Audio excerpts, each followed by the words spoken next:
नमस्कार मित्रों। पिछले भाग 8 में हम लोगों ने बीएनएसएस के सेक्शन 112 और 113 पर चर्चा किया था। जो दोनों सेक्शन ये बताती थी कि रिक्वेस्ट लेटर कॉन्ट्रैक्टिंग स्टेट में भेजकर, संविदाकारी किसी देश में भेजकर, और कैसे एविडेंस वहाँ से कलेक्ट किया जाता था, ओरली, डॉक्यूमेंट्री या कोई वस्तु। ये भारत भी कॉन्ट्रैक्टिंग स्टेट में और कॉन्ट्रैक्टिंग स्टेट भी भारत में भेज के कैसे। आज हम लोग सेक्शन 114 के बारे में चर्चा करेंगे। Section 114 BNSS. 112 और 113 बताया था एविडेंस कलेक्ट करने के संबंध में। इसमें है 114 में, यदि भारत का कोई आपराधिक न्यायालय ये समझती है कि कोई व्यक्ति जो कॉन्ट्रैक्टिंग स्टेट में है या कॉन्ट्रैक्टिंग स्टेट का कोई न्यायालय ये समझती है कि उसका कोई भारत में है और उसकी आवश्यकता है हाजिर होने की, तो उसका क्या व्यवस्था किया गया है, तौर तरीका, उसके बारे में, उस व्यक्ति को हाजिर न्यायालय में कराने के बारे में कैसे सहायता प्रदान करते हैं। How to assist in securing attendance of the person who is in contracting state। कैसे उनको वहाँ से ट्रांसफ़र करके यहाँ लाया जाएगा या यहाँ वाला है वो वहाँ जाएगा। तो सबसे पहले जब हमारी कोई भी इन्वेस्टिगेटिंग एजेंसी, पुलिस पदाधिकारी हो, कोई हो, उन्हें ऐसा प्रतीत होता है कि कोई व्यक्ति दूसरे कॉन्ट्रैक्टिंग स्टेट में है और उसकी हाजिरी की आवश्यकता, यहाँ हाजिर करने की ज़रूरत है, तो वह न्यायालय को आवेदन देते हैं।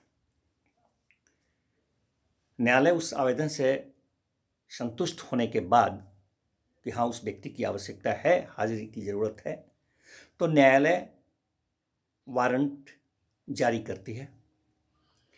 वारंट जो जारी करती है वो 2 प्रति में होता है और वहाँ के न्यायालय को भेजती है कि उस व्यक्ति को हाजिर करवाया जाए।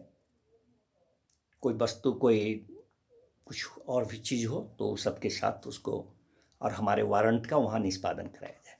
अब ये वारंट जो 2 प्रति में जारी होता है वो जाता कैसे है, इसके लिए हमारे केंद्र सरकार द्वारा जो प्राधिकृत व्यक्ति हैं उनके माध्यम से वहाँ के न्यायालय में भेजा जाता है और वहाँ का न्यायालय हमारे यहाँ से भेजे हुए इस वारंट का उसी रूप में वहाँ निष्पादन करवाती है। मानो वो उसके अपने स्थानीय क्षेत्राधिकार का है, उसका जो अपना तौर तरीका है उस हिसाब से कराती है। उस व्यक्ति की गिरफ्तारी कराती है, हाजिर कराती है और उसे हमारे यहाँ जो शर्त है उस शर्त के अनुसार हमारे यहाँ भेजती है। और हमारा केंद्र सरकार जो शर्त है, जो वहाँ से यहाँ कोई आएगा उसके अनुरूप उसको कस्टडी में रखा जाता है उस शर्त के अधीन। उसी प्रकार जब कोई कॉन्ट्रैक्टिंग स्टेट का आदमी हमारे यहाँ होता है और उसे ऐसा लगता है कि उसकी आवश्यकता उसे है, तो वो उसी तरह से वारंट यहाँ भेजती है। हमारा न्यायालय उस वारंट का इस तरह से निष्पादन करवाती है मानो वह अपने ही स्थानीय क्षेत्राधिकार, अपने ही स्थानीय अधिकारिता के अंदर का जारी किया हुआ वारंट हो और उस व्यक्ति को वहाँ भेजती है। जो तरीका है उस तरीके से वहाँ भेजती है। ऐसा भी हो सकता है वह जिससे चाह रही है वो ऑलरेडी यहाँ बंदी हो, हम जिसे चाह रहे हैं वो ऑलरेडी वहाँ बंदी हो। ऐसे में जो पूर्व निर्धारित शर्तें हैं, कॉन्ट्रैक्टिंग स्टेट मीन्स तो उससे कुछ संधि है, कुछ शर्त है, तो उसका अनुपालन हर हाल में किया जाएगा। इसके बारे में हमको सेक्शन 114 बताती है।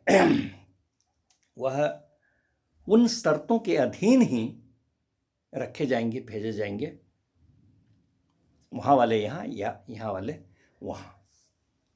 तो इस तरह से